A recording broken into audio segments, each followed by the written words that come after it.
Any new words last week?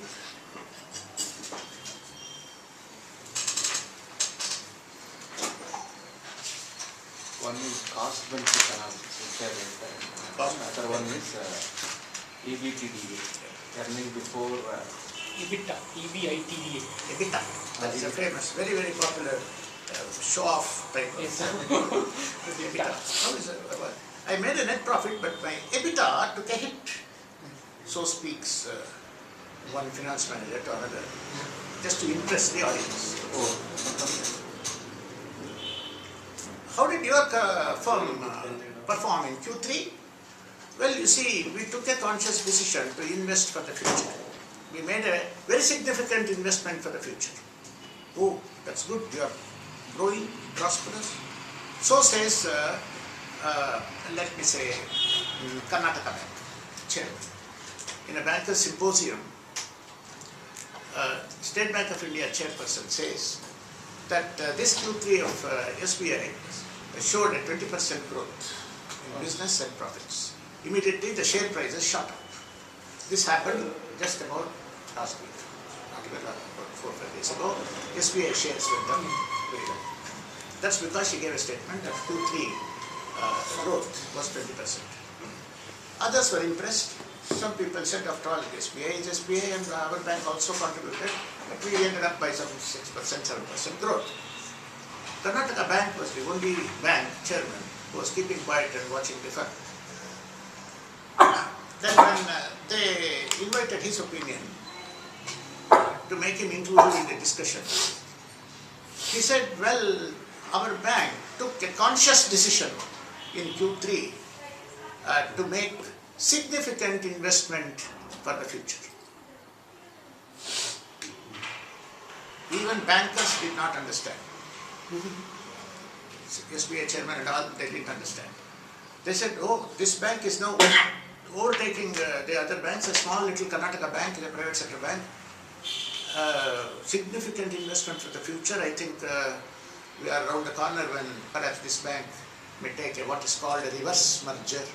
That means a small bank taking over a big bank is called reverse merger. Merger is usually a big company swallowing up a targeted small company. But if a small company has a proposition and succeeds in taking over a big company, that is called reverse merger. Just a vocabulary I am adding. Then they said that Corporation Bank is, Karnataka Bank is trying to adopt a reverse merger. It is a threat to bigger banks. Was the understanding, but it was not so. When you make a profit, from the profit and loss account, you transfer that profit to the balance sheet. Because that profit, in a very lay person's understanding, belongs to the promoters. That profit. The promoter's wealth increases. Now the promoter's wealth in the balance sheet is reflected in the form of reserves. After share capital, there is a word called reserves. Reserve means accumulated profits of the previous years kept, parked, on tap, available for the promoters. It is up to them to either draw it and consume it or leave it to invest it in the future expansion programs, so that you fatten the goose for your own benefit of a bigger egg.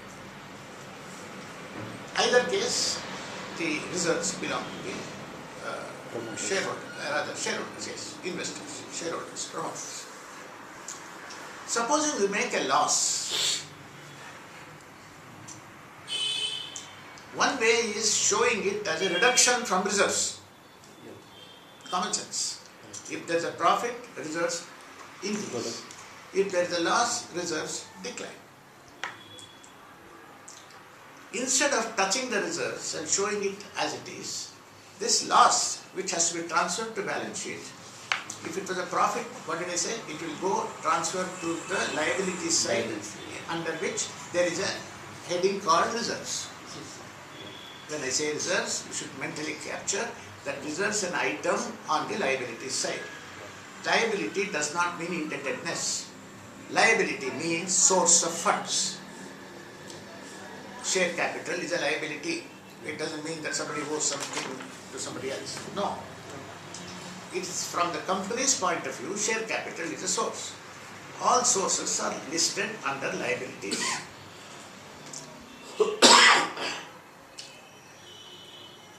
Profit, therefore, is a source for future. So I keep it under reserves. Reserves appear under liabilities. But if there is a loss, where should it appear in the balance sheet, sir? Opposite. Asset. That's all. It's a reverse process. If it is a profit, it will be shown under liabilities. If it is a loss, it should be shown on the asset side. On the asset side, under what heading? Losses. There is no such heading in the Assets. balance sheet. Profit, loss are used only in profit and loss account. In the balance sheet, asset is the word that is used. And you have to show it in one form of the asset or the other if there is a loss. So you give it a name and a habitation, create a heading called intangible asset. Assuming that all other assets like fixed assets, cash, stocks, investments, which you see in the asset side of a balance sheet, are all tangible assets. And the word tangible means it is not only physically touchable, smellable, lookable, not only physically, but it has a value, positive value, that is a tangible asset. An asset which does not have a positive value, but a value all right, but in a negative direction, is called intangible asset. So the loss, when it is transferred from profit and loss account to balance sheet, is brought under a heading called intangible asset on the asset side of the balance sheet. Clear? Next. Share capital, paid up share capital, plus reserves, I think we said was called net worth. You have written it down, you have to keep remembering it, that's all, net worth. Net worth is real wealth of the company. Net worth is the real wealth of the company. But if there is an intangible asset side simultaneously on the asset side, which is of a negative value, the real wealth of the company is net worth minus intangible asset. I said net worth is the wealth of the company. It is the gross wealth of the company. But if there is a loss attached, then the real worth is not all that much. If share capital is 100, reserves are 200, net worth is equal to 300. If intangible asset is equal to 50, then net tangible worth is 250, which is 300 minus 50. So the concept of share capital plus reserves minus intangible asset is therefore called tangible net worth, TNW.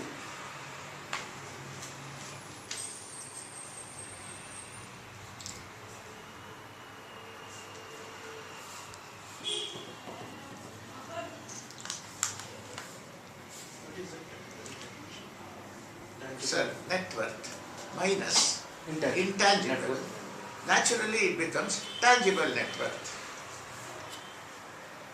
In other words, net worth comprises all wealth, tangible and intangible. If I knock off the intangible portion, the result is tangible net worth.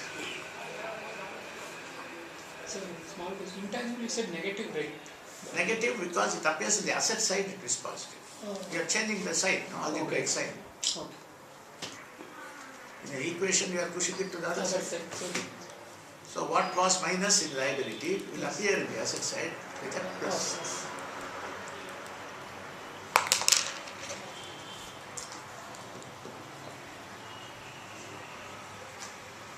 If therefore in a particular year a company makes a loss, it would rather show it as an asset under intangible asset because it reduces the bitterness the psychological bitterness, the fact that there is a loss by giving it a name as an asset, although it is qualified with a qualification called intangible. And the argument that I made a loss and transferred it and showed it as an asset. The argument for showing it as an asset when no asset exists. It's only a book entry.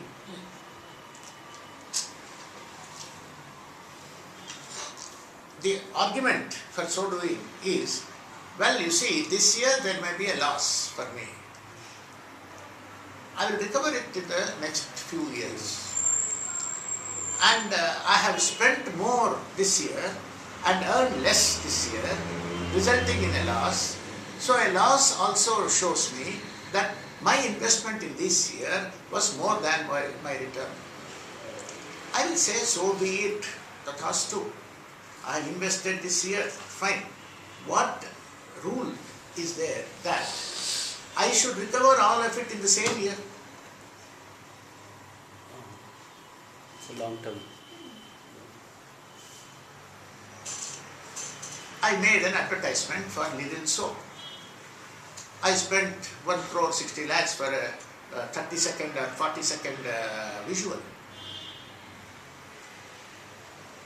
Do you mean to say immediately after seeing it, people who never took bath in their lives start taking bath and also use my soap? And therefore, all of my 1 crore 60 lakhs advertisement charges will be recovered in a matter of 5-6 months in the same year? Well, this visual will remain as a visual in the minds of all dirty and people with dirty bodies and dirty mind, because that visual, you remember? So I said, with all dirty mind and dirty bodies. So Lidl soap will be used time and again and frequently and continuously to remove the dirt of the mind. It will take 10 years. Who decides this 10 years? Managing director of the company is empowered to say, my product has a shelf life of 10 years, no questions asked. It has a shelf life of 10 years. In fact, all marketable products have a shelf life. The same name keeps coming up, maybe 20 years, 30 years, 40 years, but under different packages. Lux soap, for example, when I was a child, it looked different, package. Today I can't recognize it as a Lux at all, but the name continues. Every product, therefore, has a shelf life. Even intellectual products have shelf life, as you know. Who decides the shelf life in terms of number of years? It is given as a sort of a discretion to the person who produced it. He may go wrong, he may go right, but it is he who will say that. If therefore 1 crore 60 lakhs is credited to profit and loss account this year as an expense, I think Hindustan Lever's profit and loss account shows loss.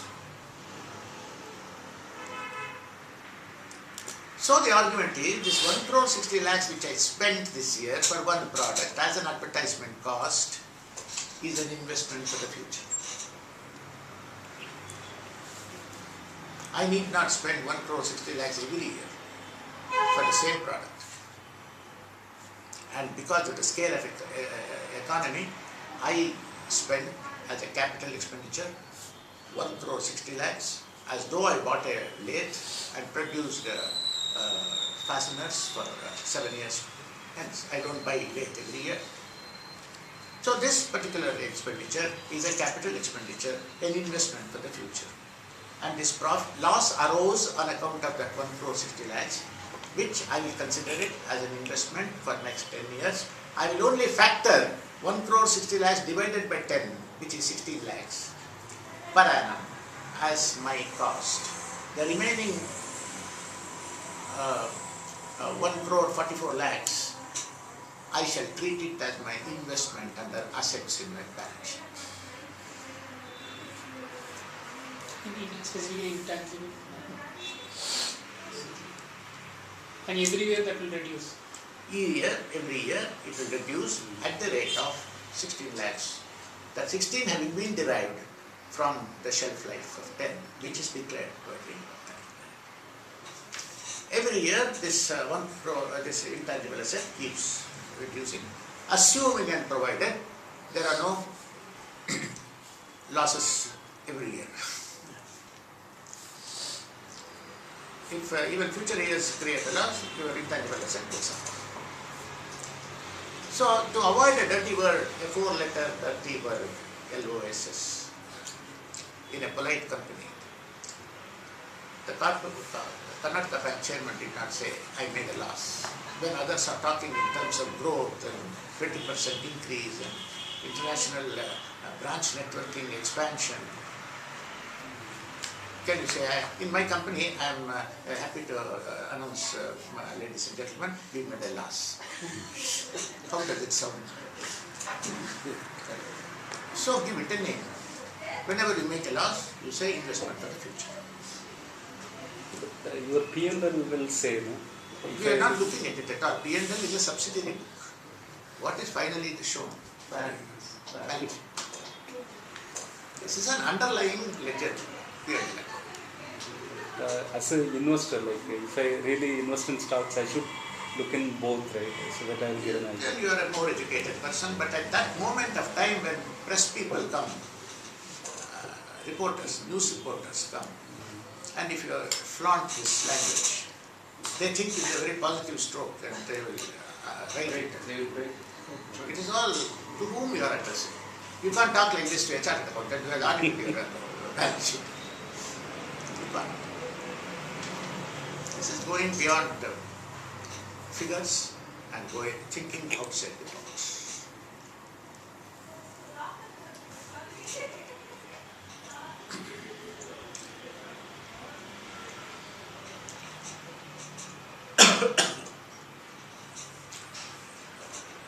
In business, there are controllable costs and uncontrollable costs.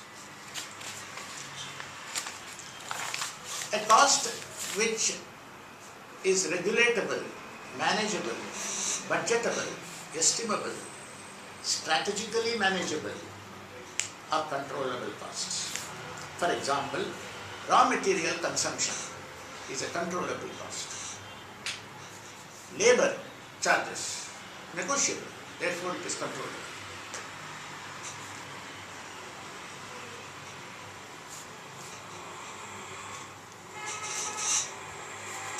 Even power bill, controllable. By some planned use of the available resource called power, which may be a constraint, but you operate it within the available resource, it's controllable. Even if the electricity board increases the tariff, you can't argue it is not controllable cost. Your consumption is controllable, so that your cost of power is controlled. There is a consumer resistance when the tariff goes up. But there are 3 costs, importantly, which are not controllable. 1. Interest rate that you pay for the borrowings that you make for your business. The lender calls the shot. In India, we have not come to such a evolved state where interest is negotiable with the bank. We have not yet come to such a stage. For example, the Federal Reserve, which is equivalent of Reserve Bank of India, Federal Reserve is the apex bank of USA, or Bank of England, which is again equivalent of RBI in England. They also have what is called bank rate. I think I mentioned what the bank rate means. RBI's lending rate to the commercial banks, based on which the commercial banks build their own desired profit and quote a rate for the borrowers. So the bank rate means RBI rate on loans lent to the banks. The interest rate that the commercial banks quote depends upon the bank rate. But the poor borrower like you end up with 16%, 17% as interest rate payable on a borrowing, which is derived from hardly 8% or 9%, which is the bank rate. Does it mean that a group of industrialists can go and call on the governor of RBI and negotiate the bank rate so that their burden is manageable? In India, we have not come to such a stage. So when the credit policy is announced by the governor, once in 2 months, what is called credit policy, I think we covered it a little bit in credit policy. Do you remember? SLR, CRR, all those things. Rates, bank rate, SLR, CRR, priority lending, all these things are reviewed once in 2 years, once in 2 months by RBI, in the course of which even bank rate is reviewed. So the bank rate keeps fluctuating once in 2 months. But this, the final interest rate that is laid on the borrowers is not the result of negotiation with the borrowers by the RBI, but it is just initiated and handed over without any kind of a discussion with the industrialists. Therefore, interest in your profit and loss account is a non-controllable cost. Am I connecting myself with each sentence? We talked about the bank rate only to prove how interest that you pay for your business on the borrowings that you make is not a controllable cost, because there is no opportunity in India for negotiating the interest rate with the commercial banks. But that same can be controllable in terms of Bank of England or Yes, that's what I wanted to say. Regional. Therefore, I brought in those two. And in England and USA, there is a system of whenever the central banking system, that is Bank of England and Federal Reserve, wants to make a review, there is a system of invitation of the opinions of the industrialists through probably a common, what is called, platform. We have such organizations even in India for the possibility of a negotiation, and that platform is called FICCI, FICCI. These things appear in the Economic Times very, very often. That's the reason. FICCI. FICCI is an acronym for Federation of Indian Chamber of Commerce and Industries. FICCI.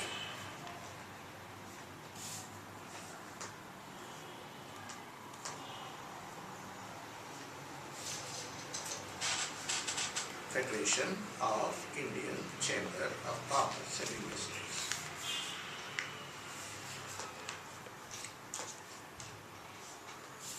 Leading industrialists become the office bearers of this by invitation and by rotation.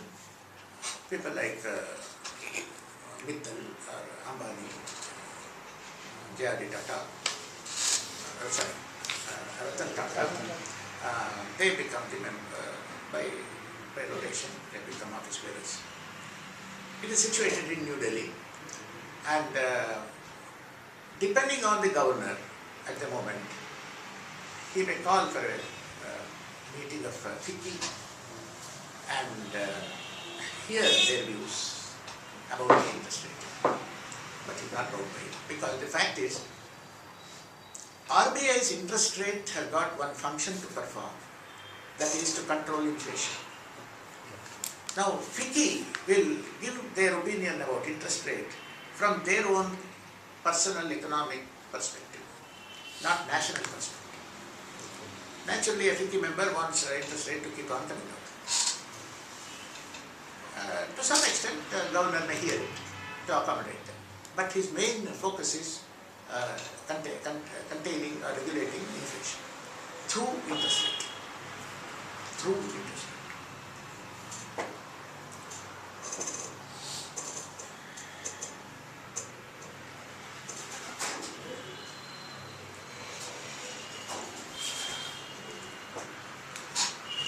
When inflation is high and he wants to bring it down, what does he do with interest rate, the government? Inflation is down. Cuts down. You have to Start from spend- the fundamentals. Yes, Yes, What spend is more. inflation? Take baby steps. Yeah, it is, Define inflation and do the appropriate thing. Too much money chasing. Too much money, saving, too few goods and services. Too much money, therefore you make it little money. That is reduce the money supply in the economy. That is the step 2. Where is this money supply lying in the corners here? Banks. Sudbury, Jayanagar, where? banks. Banks. The so-called money supply in the economy, all of it is contained within the banks.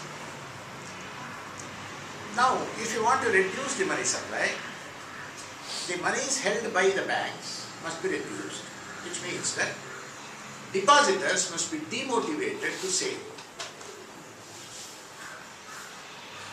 They must be demotivated from investing in banks for earning interest.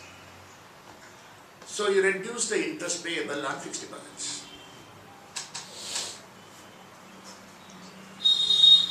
Instead of getting about 3-4% after tax, a fellow may think, why don't I at least enjoy that money? See, I'm not getting any return out of it. Why not at least enjoy? Because this deflation of money is taking place, and even if I keep quiet for another 5 years, even this 10 rupees will disappear. So let me enjoy. So the interest rate on deposits will be reduced.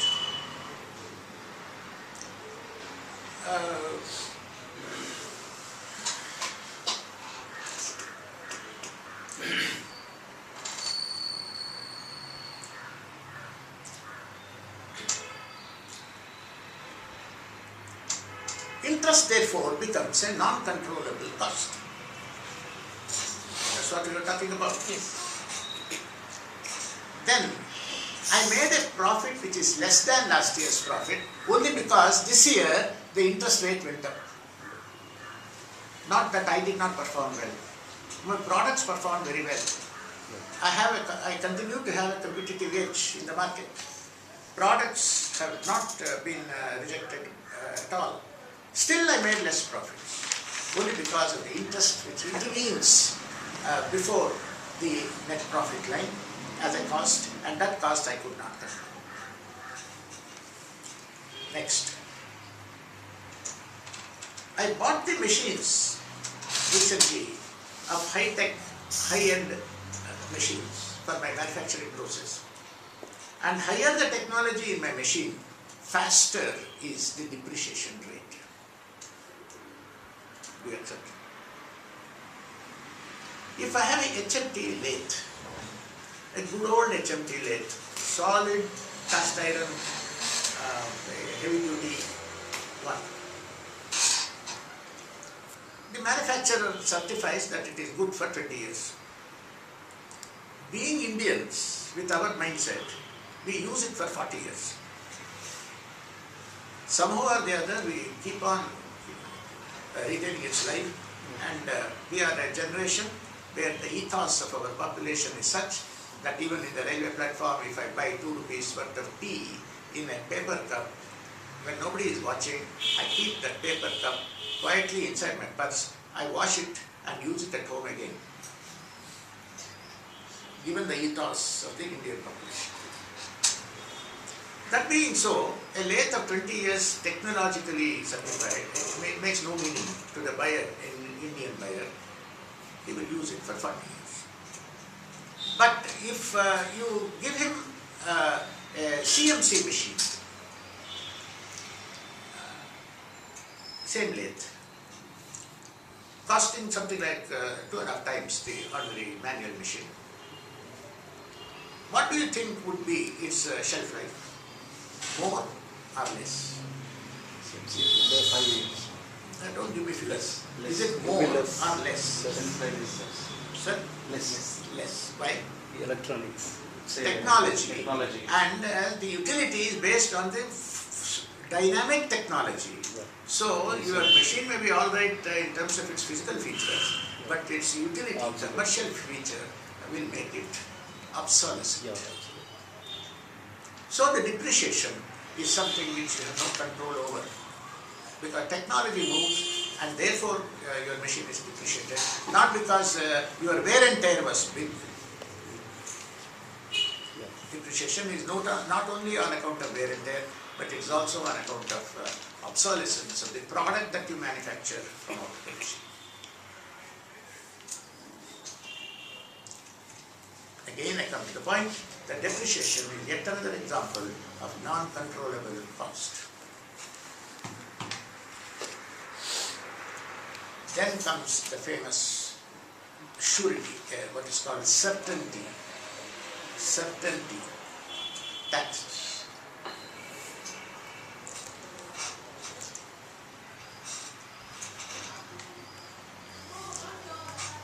Oscar Wilde was the fellow who said, there are only two certainties in life: Born by death and death and taxes.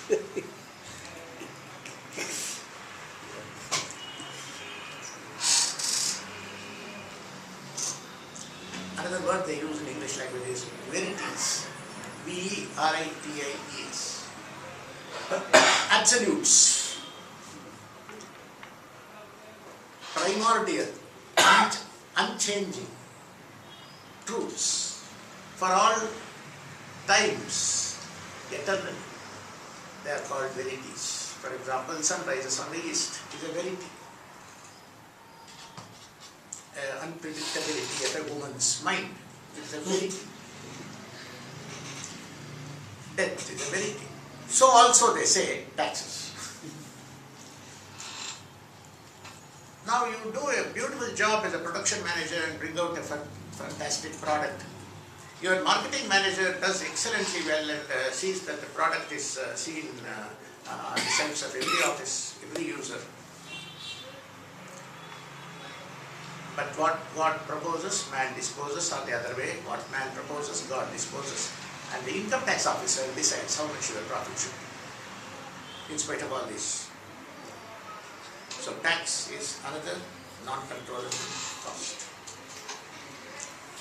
If I really want to know how well I perform, and I want to measure my performance in terms of my earnings, which means sales revenue minus controllable cost. That is called earning. I don't use the word profit. Sales revenue minus controllable cost is equal to earnings.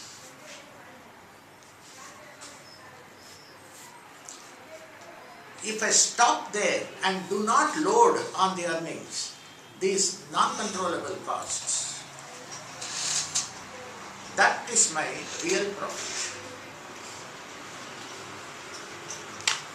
If I want to rate the efficiency of a marketing man or a production man in terms of how much he helped the company to earn, in order to rate him for his promotions and so on, I think he should be rated on the basis of how he managed with controllable costs.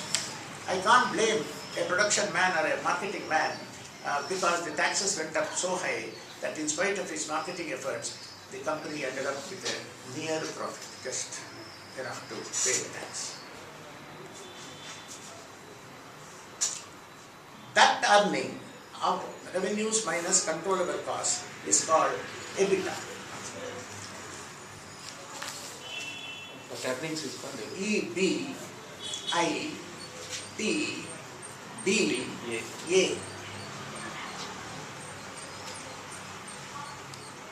Earning before interest, tax, depreciation and waste. EBITDA. EBITDA.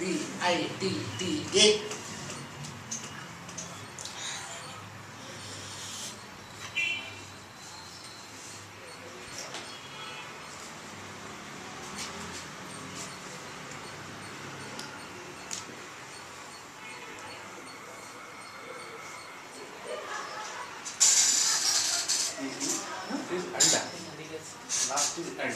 No. Can it be? Ah. I just said and. A stands for Amortization. Heard of this word?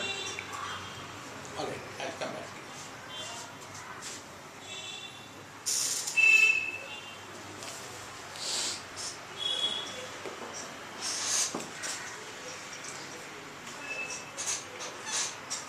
Amortize is write off. Pocketing a loss is called amortization. Accepting a loss. In a profit and loss account, costs are all familiar, like this: raw material, labor, blah blah. Anything that reduces profit is a cost. Simple. Keep it simple. This accountancy, this finance is all just not a complex thing at all. Anything that reduces profit is a cost. That's all. That's the basic definition of cost, I think.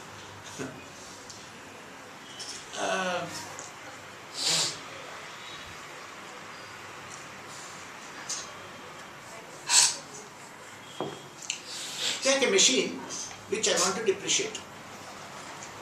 I have to depreciate.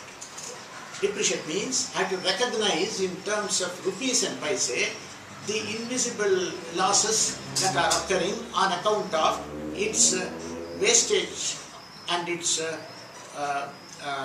ebbing of life. Something like a pot, mud pot, full of water, but with a hole. And it keeps ebbing out, like life itself. The rate at which it is ebbing out depends on so many factors we will not bother. But if somebody wants to ask me, somebody asks me, how much of life is ebbing out per annum in terms of the volume of that water, it should be possible to arithmetically ascertain. For example, if I say 100 rupees is my full life, and I am losing my efficiency physically and mentally at the rate of 10% per annum. What's the rate at which I am ebbing out? 10% per annum. What is the amount of ebbing out that is occurring per annum? 10 rupees. 10% of 100 is 10 rupees. Similarly, if I say a machine has got a 5 lakhs value of its asset, that is the worth of the machine when I bought it, and 10% is the rate of its losing its efficiency, then per annum how much of its cost is reducing, how much of its value is reducing. If it is 5 lakhs, 10%, 50,000 rupees per annum, Yes. is the loss of my investment on account of time. Correct? I mention it in my profit and loss account under the word depreciation, saying 50,000 depreciation in this example. It is a cost. But have I lost 50,000 rupees in cash from my cash box? When I pay 30,000 rupees as labor, what has happened? Labor cost 30,000. How is it reflected? In my cash box, 30,000 has depreciated, has depleted. Similarly, if I say 50,000 is the depreciation cost of my lathe, I write it as depreciation cost 50,000, has my cash box got affected? 5 lakhs must have gone. That is not a matter of profit and loss account, it is an asset in the balance sheet. In the year 2010, that 55 lakhs went. For that thing. Then Every year 50,000 is a cost that I am bearing on account of that investment. I am recognizing it under the word depreciation in profit and loss account by entering that figure of 50,000. If I pay 30,000 as a labor charge, it would have reduced my cash in that year. But if I mention 50,000 as a depreciation, has it affected my cash box? no. It has only affected my profit level. Got it? So any expense which I have recognized like this which is not accompanied by a outflow of cash is called amortization.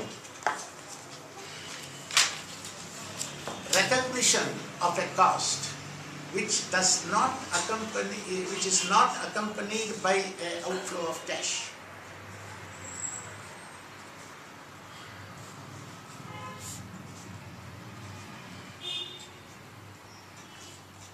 is called amortization. So it's a noun. Amortization is a process of recognizing a cost which is not accompanied by an outflow of cash.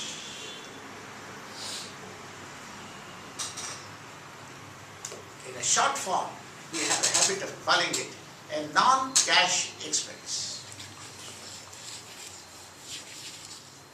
So I bifurcate an expense as cash expense and non-cash expense, and this is an example of a non-cash expense. Can you understand this?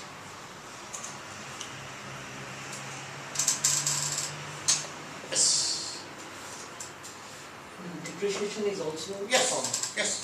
Then again, why again specific? So are there any other kind of amortization other than depreciation? Both are amortizations. It's a proper point that you raised. Depreciation has been identified, and there is another. If there is any other amortization, I will mention it as A.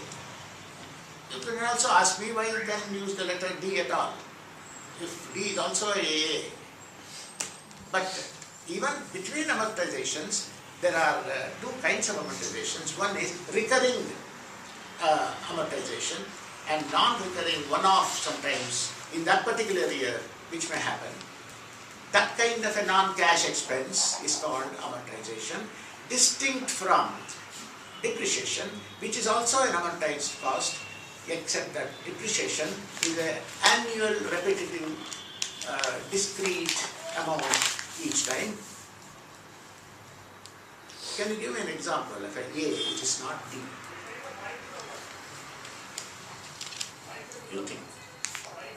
I explained to you what is D, what is A. Annual maintenance. It's a cost accompanied by cash. Annual maintenance. Cash, what is the definition?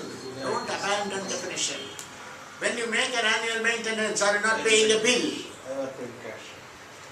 Unaccompanied by cash outflow, if there is an expense which you recognize. As I said, any cost is one which reduces profit. That's a write-off. Yes, sir. That's it. Gone. That's it. Write-off. I Now, mean, it's no, gone explain actually, your cash to flow. you. Explain with an example. Write-off means, see, like if the bank lends, right? But the guy who disappeared or he cannot pay that money back, he changed the address and sold the house and a lot of things you will see in the newspaper. So that amount, it's not going to be recoverable because the property is not there. So the bank has to write off at the end of the year. Give an example of a non-banking company like your own company, sir. Yeah. Why take a bank? Yeah. In IT also, like some of them, like the contracts when we sign. Surety. Yeah. In the end, will not after 3 months we'll be expecting cash from there, but the company will not pay. The client will say some reason, and they will go for legal. Something will happen, then we'll not get the money. But we would have accounted the money in our previous quarter. So that is a write-off. Too much. Keep it very simple. Keep it extremely simple, sir. You have written a program for a customer. He has taken the program, promised that he will pay you in 15 days. It happens in business. Yes. Credit off. Now you have entered that transaction in a book, mentioning that fellow's name, and he owes you 2 lakhs. You are looking at it every day. One day you find that the company has disappeared without paying you. There is no receivable. you have lost. It is a loss for you. It is an expense for you.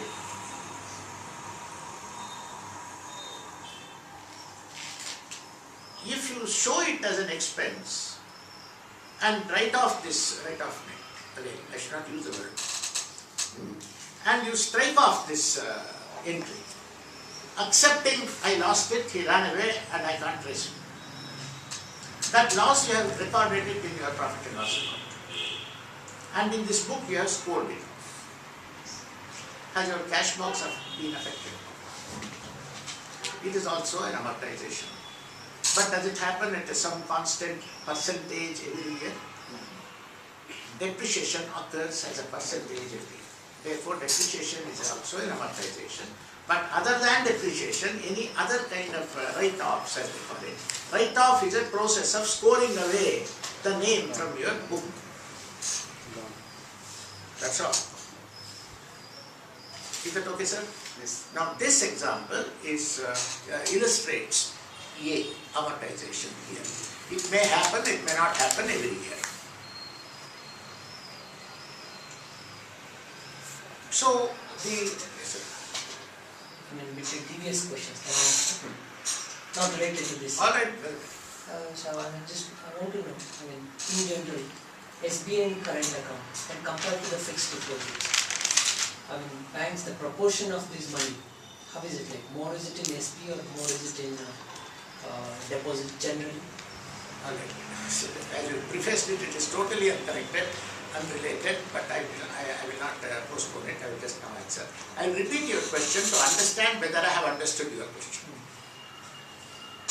If a bank has got a total deposits from the public of 100 rupees, is there any rule or a norm by which not rules, generally what how much is it? and Statistics. we call it all right, statistically, is the proportion of fixed deposits high or low compared to, say, savings bank account or compared to, say, current account? Among three types of accounts, savings bank account, current account and fixed deposit account, which are broadly only the three types of deposits in a bank. Your question is, statistically speaking, has there evolved any pattern Right, that's it. under which these bear any kind of a proportion?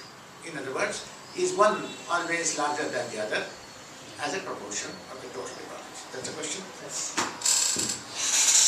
You must also develop this habit of, before answering, be very clear about the question. So the best method is rephrase your own question in your own words and cross-check whether it is right. Answer is very simple. It flows from common sense. I will make you answer this question yourself. If you are a banker and you announce inviting deposits, you give them several products. I will accept savings bank account. I will give you 4%. I will also take fixed deposits, but don't ask me for that money within 1 year or within 5 years. But I will compensate you by giving you a higher interest rate in fixed deposit. I will give you very good service, personalized service, but I won't give you any interest. So I will also give you a product called current account.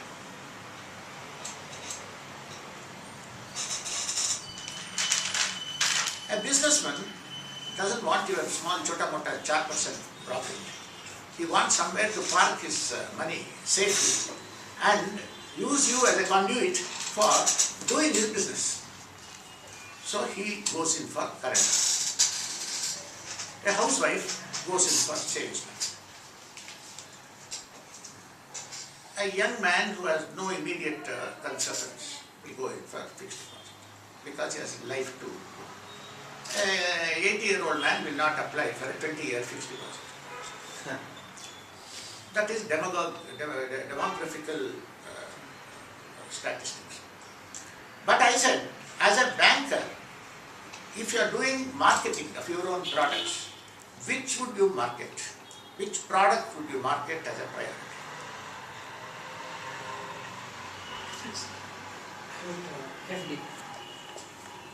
Current account. Current account. Why?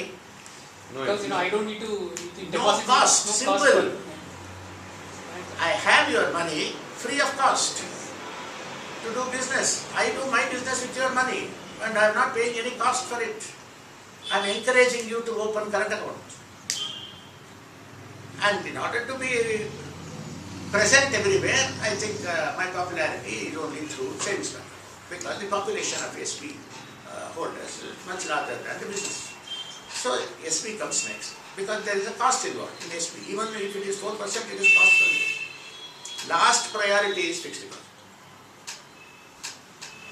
I have to pay high cost by paying in 8%. But advantages are also there. That the fixed deposit fellow hopefully will not demand the repayment for 5 years. So I can play around with his money for 5 years without anxiety. Whereas a current account fellow whom I have not paid any cost may tap on the new moon day of February 13th in Hosur Cemetery, midnight at 12, and ask for the money and you have to pay. That sword of Damocles is always hanging on your head. But as a banker, accepting this risk of having to pay on demand, I will still go in for not exactly free deposits, but the word they use is low cost deposit. LOWCOST. Low cost deposit. And statistically speaking, therefore,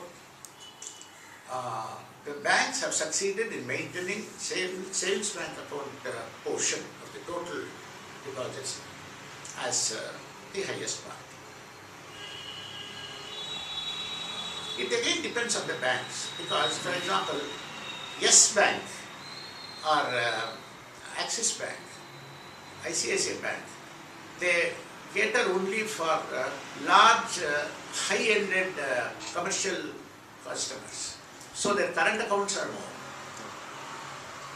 If you go for the SBI or some Jawaharlal Nehru Cooperative Bank, they have to only tap fixed deposit and savings bank by offering 1% more than the other banks, cooperative banks, for example. Little remembering that every time they offer 1% higher than the other banks in order to mobilize their deposits, they are paying a higher cost.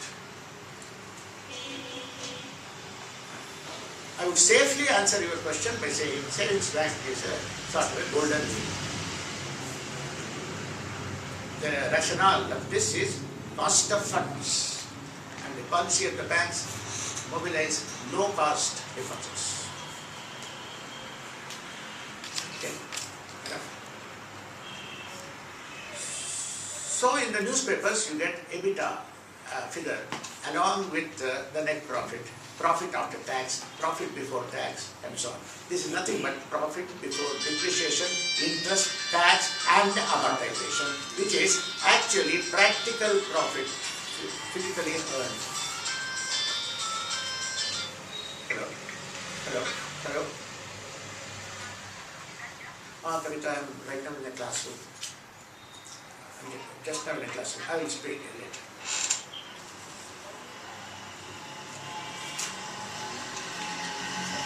The gross profit, net profit, yes. I will not. When we see the printed balance sheet, which I am going to start off now, we will see that. Now there is a choice before us. Shall we continue with a little bit of examples of the interest rate mathematics which we were doing, or shall we open up the balance sheet proper, commercial? I brought 4 copies of balance sheets. Now we will see what the headings are and how printed actual real balance sheet, not hypothetical balance sheet, whichever you say. Shall we do the balance sheet first, or this? Things. We'll go one more example, interest rate. We'll go to Before one question. Yes, sir. Last week, before the budget, Yes. the government announced that they chose 7 PSU banks and companies, and they are going to pump some money. I mean, for that, each public sector companies or banks, they are going to issue rights issue to tap the money from the bank. What that really means, because banks want to take more share, stakeholding each public sector. Like only they chose 7 public sector companies. Public sector companies. Yeah, SBI is one of them. Banks, you Banks, mean? No, Banks are banks and companies. some other companies. And No, I didn't SBI, understand the question. SBI, then Coal India or something. Bank of Baroda. Yeah, Bank of Baroda. Some banks and certain other PSUs. Yeah, PSUs, PSUs, only PSUs. And Only you are saying bank also, going to say only PSUs. no, the PSUs that includes banks also. No, that's what he's asking. PSUs plus banks are only banks? No, not only banks. All 7 PSBs public. plus PSBs. You just say public sector. Yeah, public sector. Public PSUs for 7. 7 they chose to pump some money. I mean, increasing their stakeholding. Whose? The government. Government. Government. Yeah. So that announcement came just before the budget. That's why I was. Budget itself has yet to come. Yes. Yeah, just before last week they announced that Ah. we want to increase our stakeholding in each PSUs. Ah. They chose only 7 Ah. out of the whole Ah. of this thing, Ah. and they want to invest and Ah. increase the stakeholding. Ah. I really don't know what is that. What is that meaning? I mean, is that? I think the Even banks I are- just read it, they have mentioned I wish you 7 had PSUs. showed me the. 7 Is it possible to show me? I'll bring it next. No, we'll see Arun Jaitley's No, statement. I want to give a proper, authentic opinion on it, for which I need the facts completely. So again, Yeah, okay, please. can I? So I just wondered out what is this? You referred to paid up capital. So that one authorized capital. Yes. I just wanted to know. You'll see it in the balance sheet. There are 4 types of capital mentioned in the beginning of the liability side of any published balance sheet. The first ever name is authorized capital. In the balance sheet of any company, on the liability side, the first item is called authorized capital. Would you like to see it right now? Yeah. Doesn't matter, we are going a little irregularly in my topics, it doesn't matter.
Keep this. You share between the 2 of you.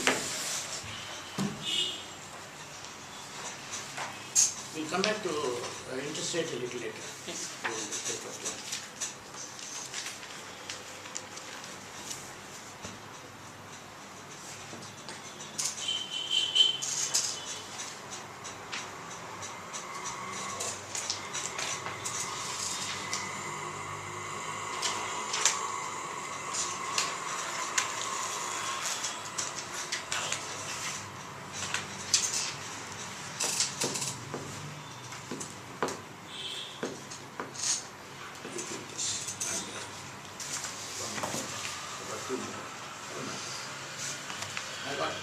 just share any one between the two.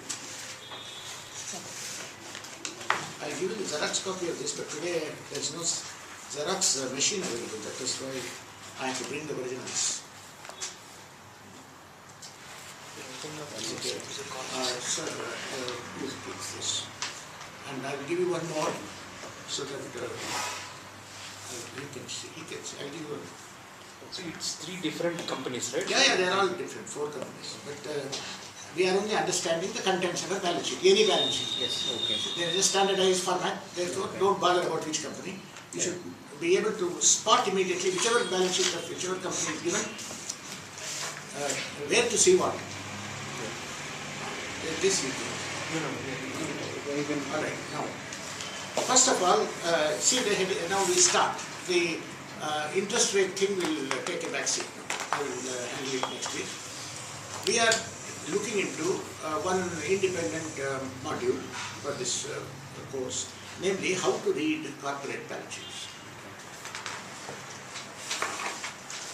That is the subject matter. The best method of learning is keeping a balance sheet in front of you and locating the figures as I guide you. And you can take notes in terms of, in respect of the legal details and descriptions and so on, which I shall be giving for each head. The first thing is to see the heading of the balance sheet. Right on the top of the balance sheet, you will find balance sheet as at a particular date. You will recognize that it is not for a particular period. It is as at a particular date. That means the balance sheet contents will keep changing constantly, and it is each item in the balance sheet which you shall be reading is in a constant state of flux.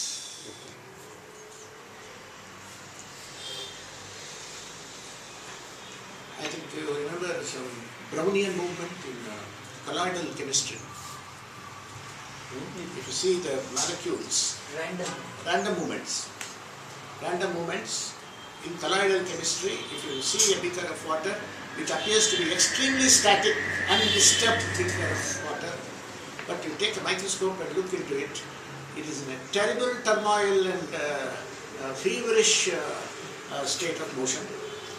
Each molecule impinging with another molecule constantly and creating a fresh molecule, which in turn will keep impinging with yet another molecule and ad infinitum. And that movement is random movement called Brownian movement in colloidal chemistry. You also get it in mechanical engineering. We get it in medicine.